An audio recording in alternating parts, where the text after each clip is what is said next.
The following is a presentation of the Matt Talk Podcast Network.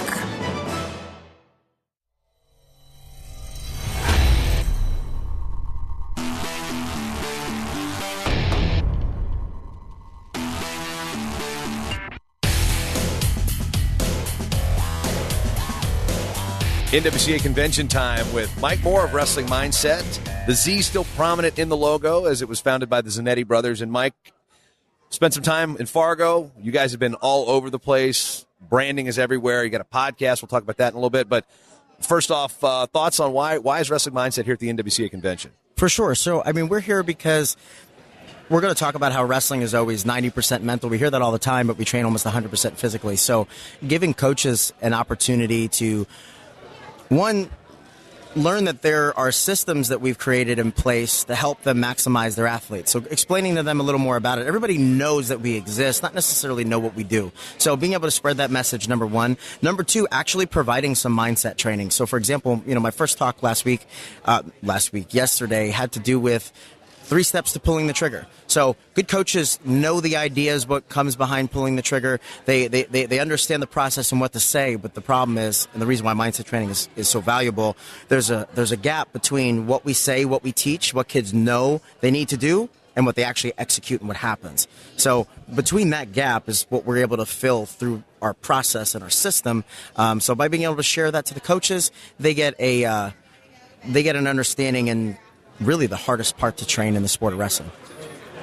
Before we even get into the roots of what Wrestling Mindset is, let's go back a little backstory on yourself. What's your background? How did you get involved in wrestling, and Sure. what drew you to Wrestling Mindset? Sure. So for wrestling, I've been wrestling since I was a little kid. I grew up in Long Island. I think we call it Strong Island for those of us that are from there. Nassau or Suffolk County? Nassau County. Because there's a battle there. There is a battle there, and Suffolk County has emerged as Karen McCoy let me know quite abruptly that there's a battle there. There is definitely a battle. So it's Section 8 and Section 11. I grew up in Section 8 my whole life. It's a very tough place to wrestle. Everybody is tough. At a bare minimum, whether they're great wrestlers or not, everybody's tough. So you're always scrapping, and that was something that was built into me since I was young. So I always grew up wrestling. I wrestled at the University of Maryland, and then when I graduated Maryland, the intention and the reason I chose that school in addition to the wrestling program was because I wanted to be in the FBI my whole life. So I was in the FBI for 7 years. I got in about 6 months after graduation. I was in there for 7 years, and in that process, I started a wrestling club in Houston. And I actually hired Wrestling Mindset to help work with my club. I had 1 year, 13 kids in the state finals. Only 4 of them won. 9 of them should have. And I'm like, what are we missing here? These kids are talented, but they're not executing for various different reasons. Brought in Wrestling Mindset to work with my kids in the infancy of, essentially when the company started, and I saw such a drastic difference in how they performed. So that got me more involved in the company. I started coaching for them. And as that progressed, the company grew and grew and grew, and I ultimately left my job at the FBI to be one of the directors and be here full time. So you guys are seeing me traveling everywhere, and I started as a client. So talk about testimonials. How about mine? Yeah, that's one thing that's interesting, and I didn't even, because we barely know each other. We've exchanged pleasantries on the internet and whatnot. And you did a great interview with Wayne Fish as Mindless Mike. Mindless Mike. That was great. But when we look at, I'm curious, what do you bring from your FBI background that just ties in? That to me is the most fascinating part of what you just told me. Is like, wait, because it seems to me so much of that job is it's got to be mental too, because you're out thinking criminals and things of that nature. You're sure. Federal Bureau of Investigation. The eye is important there. Well, I did surveillance for 3 or 4 years, and a lot of that was vehicular, and you're making split-second decisions going 60, 70 miles an hour when you're following a target of national security matters. And, so I'm on my phone, I'm driving with my knees. With one hand, I'm on the phone with my police radio. On the other hand, I'm navigating the map as I'm following somebody 4 cars ahead of me. I've got 8 people behind me supporting what I'm doing. So the decisions that I make carry a lot of weight, whether it's as simple as a left turn or the next thing that I call out. So one of the other things that I did was hostage negotiation. So within that training, So this is going a place I didn't think it was going. Continue. I am enthralled here. So when I talk to people, about, hey, wrestlers, you talk about being able to having trouble relaxing under pressure. You talk about, being nervous to make a mistake. Okay, you're nervous to get taken down and give up 2 points. If I say the wrong thing, someone dies. Or if I make the wrong call, I blow an investigation. Like, that's carrying weight. So what you have to do, like what maybe people that didn't wrestle that could learn through those situations, or wrestlers that can understand what that situation is, like, you have to let go of the things you can't control in those places. Whether I'm on a negotiation call or whether I'm in the middle of a 70-mile-an-hour surveillance. And you have to focus on what you can control. If you get caught up in anything else, you're going to make bad decisions that affect a lot of people. So in the long story short, relating it to wrestling, when you're so caught up worrying about making a simple mistake in a wrestling match, and then you talk about something like that, it puts it in perspective of like, man, I just got to take a step back, focus on the things that I can control in my match. In a negotiation, I'm on the phone, I'm controlling my breathing. I'm trusting the technique that's been told to me. I'm not worried about, well, if I say this and he says this, what if this happens? No, just stay relaxed, stay calm, focus on the things that I can control. Trust myself. So when I relate that to wrestlers, hey, it's not that big a deal to give up a takedown. Think about this. How many times have you been down by 2 and come back? 4, 5, 6. All right, don't worry about making a mistake. Just go ahead, go out there, take chances, and trust what you can control. Your effort, the attitude that you bring to that match, and your aggressiveness. Don't worry about all the other stuff, because if I worried about all that other stuff, I would have blown a bunch of investigations, I would have made a lot of bad decisions, and my career wouldn't have gone the way that it did. So when you're put in those life and death situations, making decisions becomes a lot easier. When you relay that to a team, or you've got a bunch of 14, 15-year-old kids looking at you, or you've got 40 and 50-year-old coaches looking at you, the adage of wrestle to win, don't wrestle to not lose. How much of that really is part of what you guys do? Maybe not in those exact terms, but like you said, take chances. You're wrestling to win. You're not wrestling not to lose. Well, you can even take it one step further. Winning is stressful. Not losing is wrestling. Not to lose is also stressful. Both of them are unproductive. When you could teach a kid, it's not about winning. It's about performance. Go out there and wrestle hard. Well, what does that mean? And through mindset training, like, I'm actually going to hand out a worksheet later today at the Compound Combine that shows you this is what effort, attitude, and aggressive looks like in a wrestling match. Those are the things that you can focus on. So my point is, go out there and look to focus on beating the guy up, improving your position, and scoring points. If you do that, the winning takes care of itself. When kids worry about, I got to win, Winning's a byproduct of proper training. Exactly. Whether it's mindset or practice. For sure. So focus on the performance, and the process. The outcome takes care of itself. So when you can get people process-oriented, okay, I got to win this position. I got to push the pace. I got to apply pressure. The end result usually ends up either in a great performance, which usually ends up in a win. So if you perform great and still lose, no problem. As far as wrestling mindset, I mean, when it started, I remember doing a podcast early, World Wrestling Resource, with one of the Zanetti brothers, and and posting the stuff on the open mat when I was working there. And it's just funny to see. Not funny. It's actually kind of impressive to see the growth of what it's become. Now, I mean, we were supposed to record this like an hour and a half ago, and potential client. You guys are hustling. What is it about what you guys are doing that it's now attractive to not just high school and club teams, but college coaches as well? Sure. I think everyone knows the value of mindset, but we've only just talked about how to improve mindset. A kid chokes in a match, we talk about it. Well, if you're not strong, you don't just talk about getting strong, right? If you're not fast, you can't just talk about getting fast. So where it started was, in the beginning, it was an interesting, this is how I perceived it, and then becoming a part of the company, how I saw it. In the beginning, it was like, this is a great thing. I hope this works out. Right? I think that's what a lot of people saw. It's like, man, this has got a lot of potential. This looks great. Well, it grew. Some more teams used it. And it's like, oh, I think this thing's getting momentum. First couple years. Then all of a sudden, bigger clients started signing on. We started working with the Olympic teams. 2 unseeded wrestlers won Division II national championships in the same year. And in their interviews, credit wrestling mindset. Ben Askren brought up Wrestling Mindset on Joe Rogan's podcast. He did. What was that moment like for you guys? Well, we didn't even see it. We got a text message from somebody else. It was really cool. So, I mean, we've done a lot of work with Ben. We didn't ask him to do that. That was something unprompted. Yeah, it was an organic. It was an organic thing. So that was a really cool. And millions of people listen to the Joe Rogan. I still get emails saying that I watch your podcast on Joe Rogan. What that did essentially was blow up the martial arts side. So, I'm the director of the martial arts mindset program. Overnight, that blew up. That was like a pet project that in January, heat of wrestling time, became a full-time process. So, like, for example, after this, I go straight to Hard Knocks in Fort Lauderdale, 23 UFC and Bellator fighters. I work with Greg Jones out there, 3-time NCAA champ from West Virginia. Kind of a BA. He's super BA. He is the most underrated BA in wrestling. People forget that he was one of the most feared people on the mat. He's so good.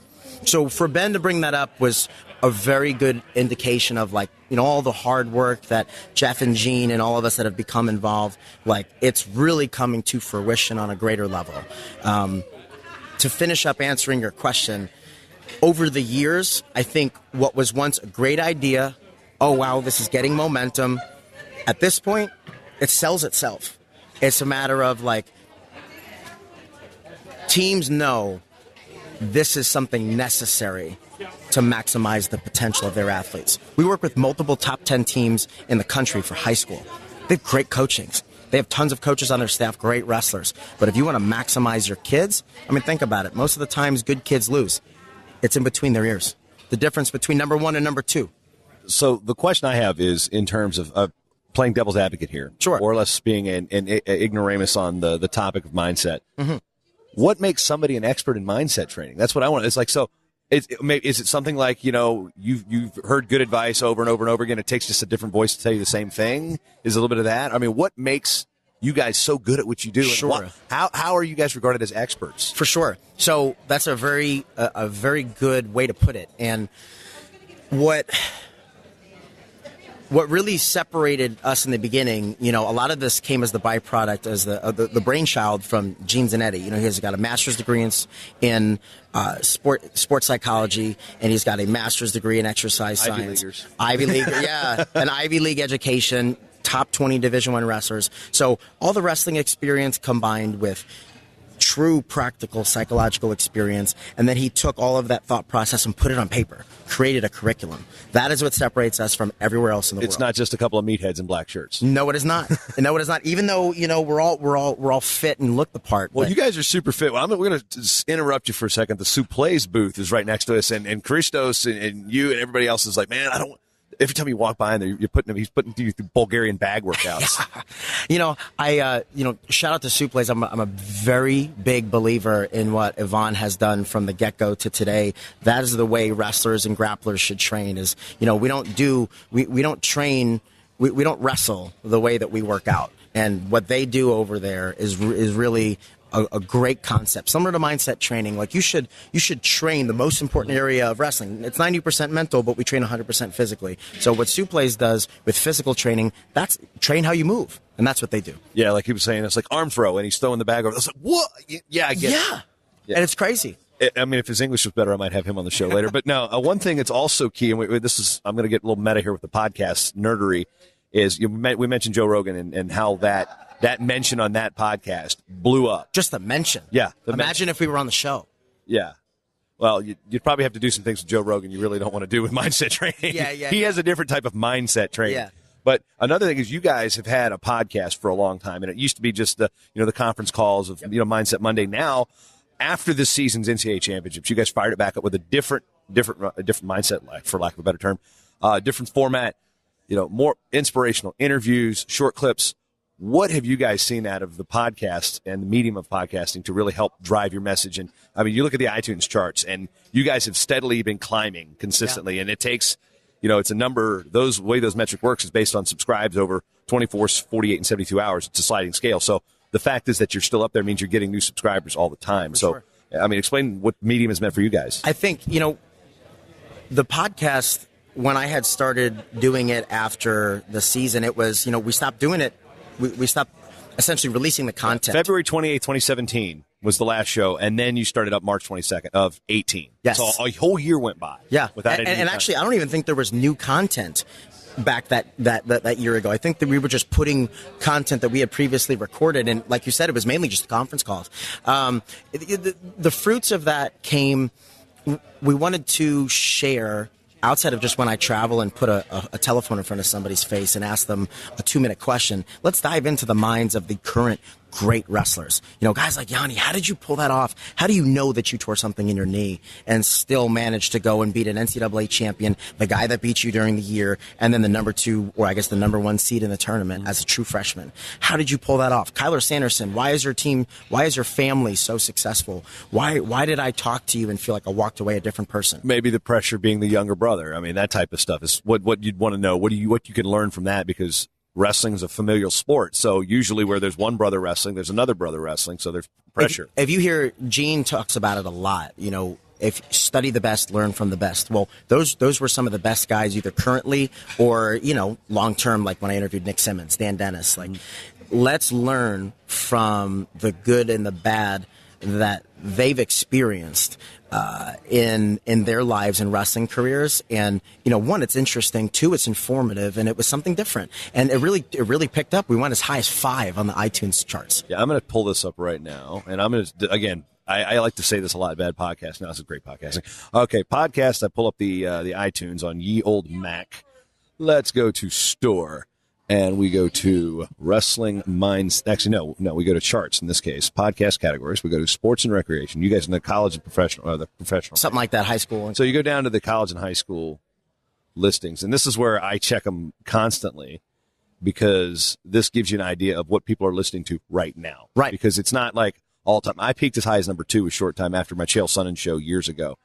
Let's see. So where's that big black and yellow Z? So there's flow, there's short time, and it's fluctuating. So maybe you guys are in a different category today. But that's the thing; it's flexible. So you were 50 this morning, right? As of it's right when you hit it. So what's crazy is so Gene's posting a lot of great content right now. It's not wrestling season. There's really not as much relevancy to interview great athletes for what I was doing when the season starts back up and everyone's like wrestling, and I start putting out some of those combined with Gene's content that climbs really quickly. We went from because we hadn't posted in a year, we were already, I think, like a top 200 without posting content for a year. Then when we posted 3 or 4 weeks in a row with like Seth Gross, Yanni, and Kyle Cannell and Tariq Wilson, number 5 Kyle came. Cannell, how about that guy?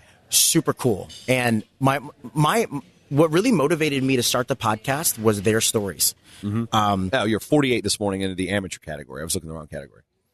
Mock's story, Kyle Cannell's stories, Tariq Wilson, Ronnie Perry, their performance at the NCAA tournament was what inspired me. Like, you know what? Like, everyone needs to hear why that happened. Yeah, that's exactly why I had Kyle Cannell on my show. I had Ronnie Perry on my show. NC State's took care of Tariq. So, yeah.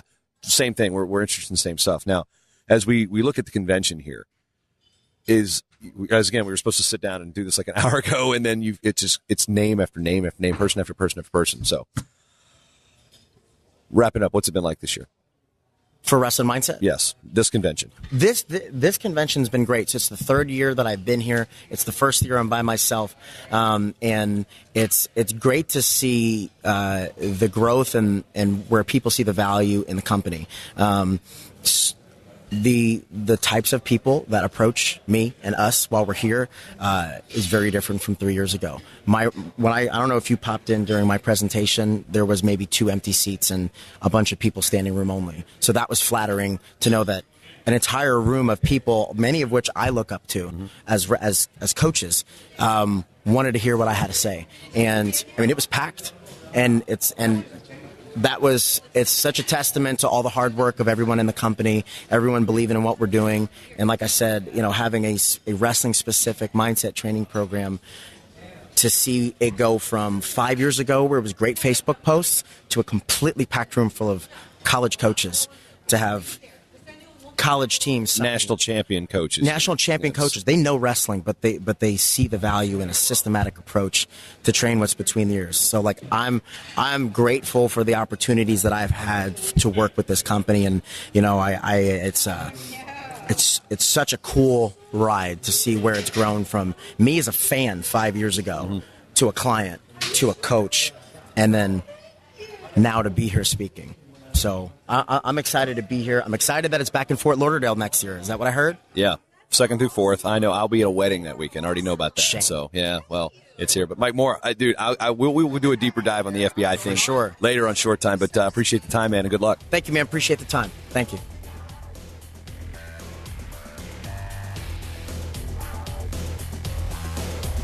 The Short Time Wrestling Podcast is proudly outfitted by Compound Clothing. Shirts, singlets, custom gear orders, everything you need. Call up Cliff and the crew at cmpteamwear.com.